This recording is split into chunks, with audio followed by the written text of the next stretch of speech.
Well, here we are at the Widden Mountains, just out of Grenfell and Ben Hall's Cave. And it's a fantastic campsite, this one of my favourites. Plenty of wood, not too many tourists, tables and chairs, and a nice kurrajong tree to camp under.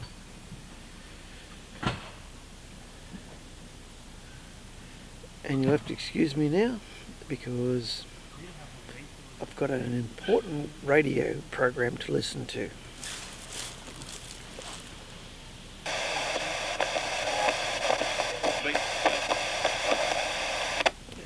That's got it. I've been through the museum before, but I might have been talking to you when I was out here. You told me that not many people know it, but there's a bushranger buried up at the museum, up at the cemetery. And I never got his name off you, so I couldn't. Dan Charters. Oh, Dan Charters. Yeah, that's a pretty familiar name. Part of Ben Hall's gang. Yes. Okay. Oh, shall I go up there? And can you steer me in a direction? Because cemeteries are usually big. Okay. Thank you. Do you want me to close that door? It's cool today, isn't it? Yes.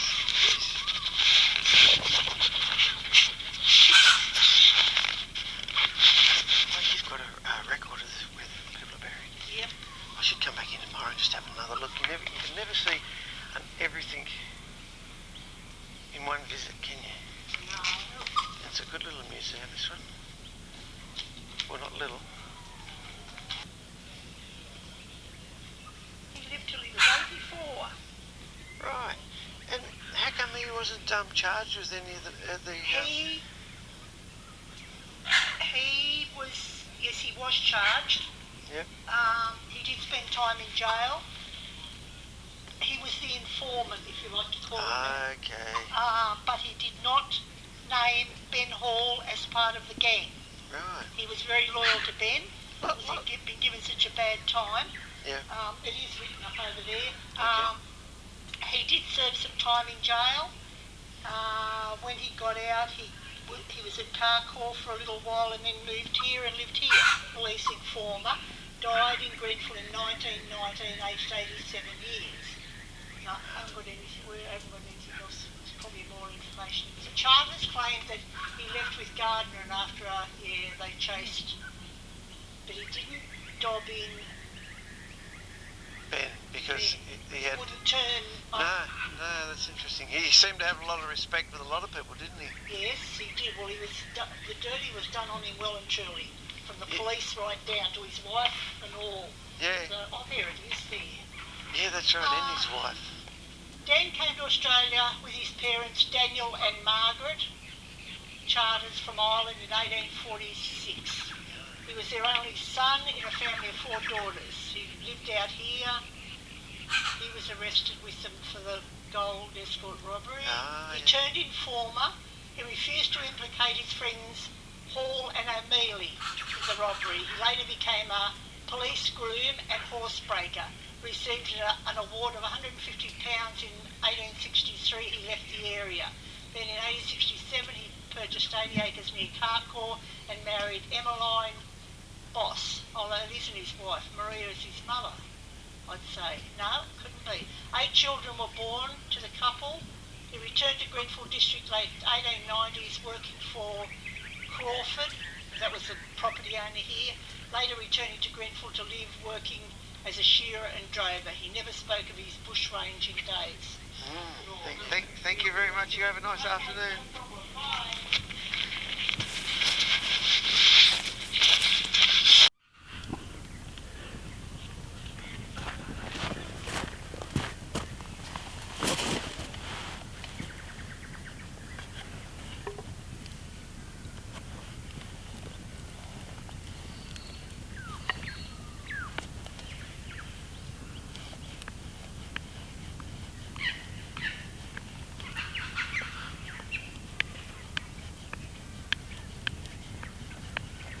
Today I'm going down to Bimby Post Office. It's a very old building. And I'm sure Ben Hall would have posted his mail from there. And being south of the Widden Mountains, which Ben Hall frequently passed through. It's a classic old building, timber building, cypress pine, nice piece of Australian architecture. But before we go down there, I'm warming myself beside the fire and having a cup of tea and carbonated spoon. It's just a hobby that I pursue while I'm out camping. It just gives you a reason to hang around the fire.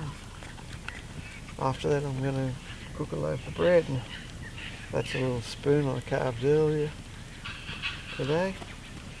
And this one's in the process now.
Just arrived at Grenfell Cemetery, where we're looking for Dan Charters. He apparently is buried up here on the right hand side.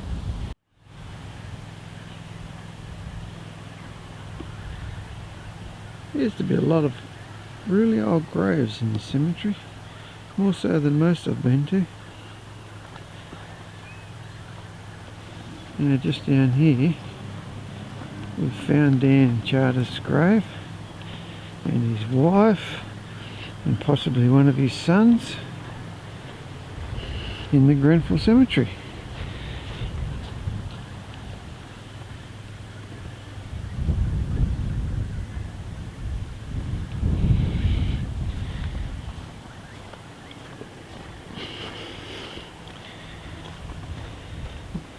Dan Charters, piece of Australian history, a bushranger.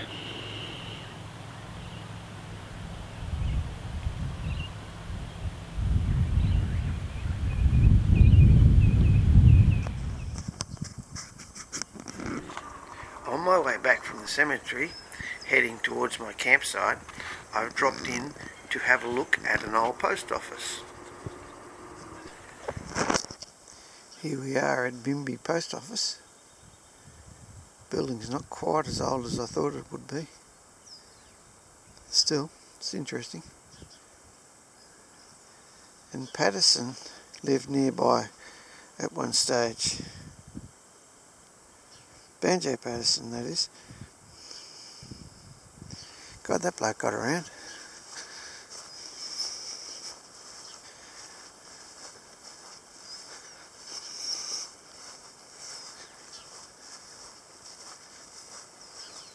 Still, this is very original.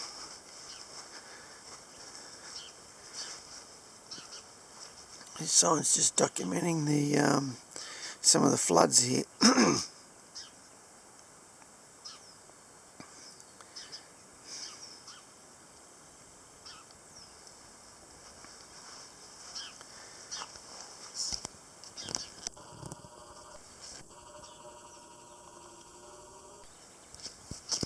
What a beaut looking old building.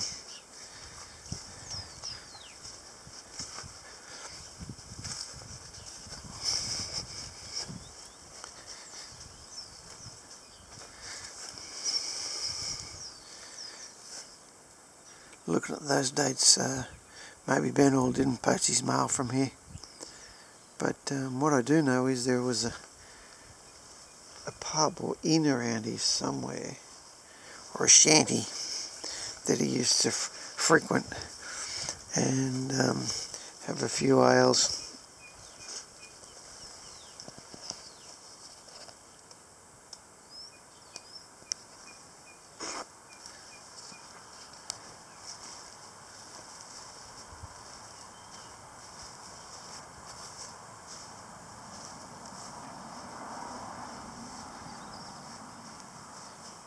Bimby Post Office. What a grand little building.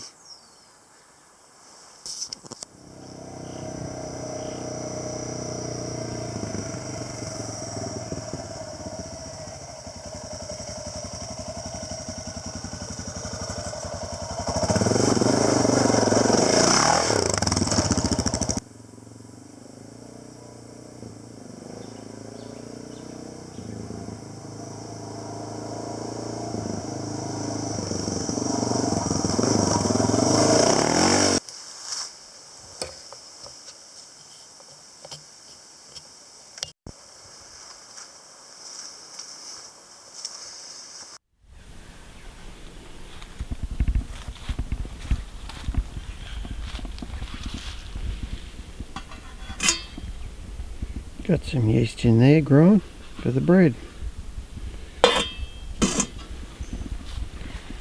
Little camp table.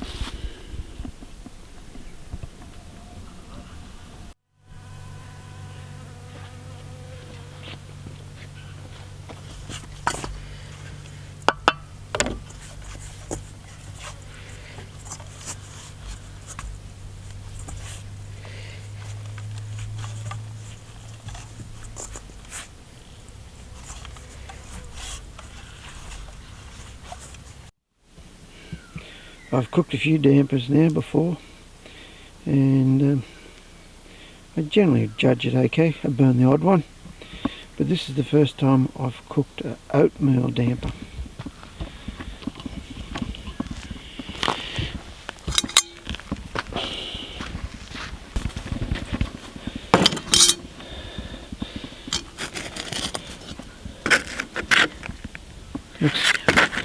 Looks pretty damn good.